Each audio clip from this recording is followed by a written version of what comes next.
آج ہم آپ کو اس ویڈیو میں ایک ایسی اہم شخصیت کے بارے میں بتائیں گے جس کو ایٹم بم کا باپ کہا جاتا ہے، جے رابرٹ اوپن ہائمر۔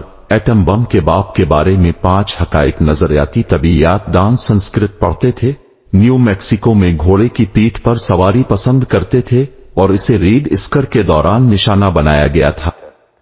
جے رابرٹ اوپن ہائمر کو دوسری جنگ عظیم کے دوران پہلا جوہری ہتھیار بنانے میں ان کے کردار کے لیے ایٹم بم کا باپ کہا جاتا ہے۔ نظریاتی طبیعیات دان مین ہٹن پروجیکٹ کی خفیہ لاس الاموس لیبارٹری کے ڈائریکٹر تھے، جس نے وہ بم بنائے جس نے اگست 1945 میں ہیروشیما اور ناگاساکی میں ایک اندازے کے مطابق 1 لاکھ سے 2 لاکھ افراد کو ہلاک کیا۔ 1904 میں نیو یارک شہر میں پیدا ہوئے اوپن ہائمر نے پی ایچ ڈی کی ڈگری حاصل کی فزکس میں جب وہ صرف 23 سال کا تھا۔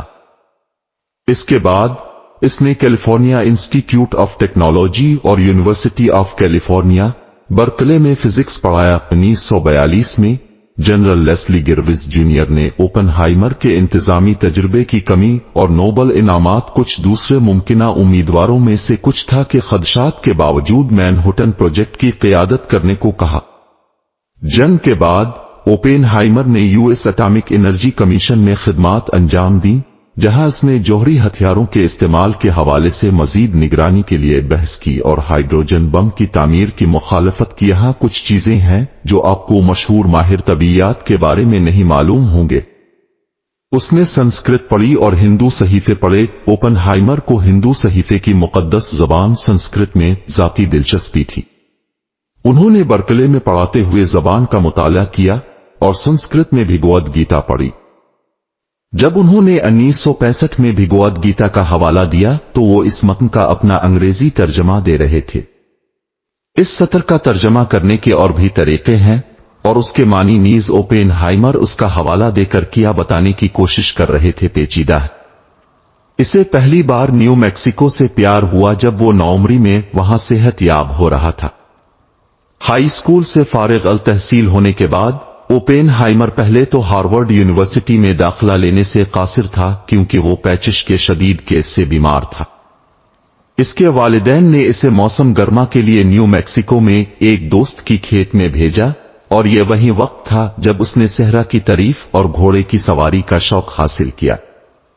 وہ اگلی 2 دہائیوں میں متعدد بار نیو میکسیکو واپس آیا، آخر کار صحرائے لاس الاموس کی کھیت کو مین ہٹن پروجیکٹ کے خفیہ سائنس دا شہر کے لیے جگہ کے طور پر منتخب کیا۔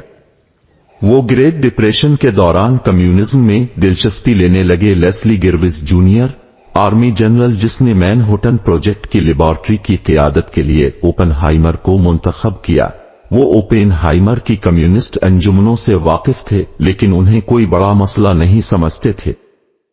جنگ کے بعد اوپن ہائمر کے مخالفین نے ان انجمنوں کا استعمال اسے سلامتی کے لیے خطرہ قرار دینے کے لیے کیا۔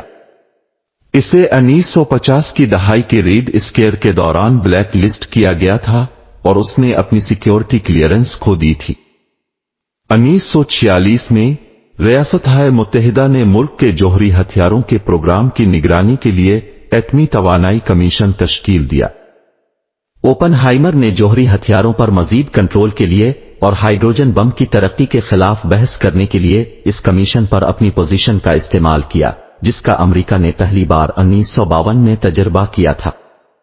ایٹم ہیریٹیج فاؤنڈیشن کی بانی اور صدر سنتھیا سیکیلی کہتی ہیں وہ ہائیڈروجن بم سپر بم کے تعاقب کے خلاف تھا کیونکہ یہ ہیروشیما اور ناگاساکی پر گرائے گئے بموں سے 1000 گنا زیادہ طاقتور تھا۔ اوپن ہائمر اس ممکنہ تباہی کے بارے میں فکر مند تھا کہ بڑے اور بڑے بم بنانے کے لیے ہتھیاروں کی دوڑ شروع ہو جائے گی۔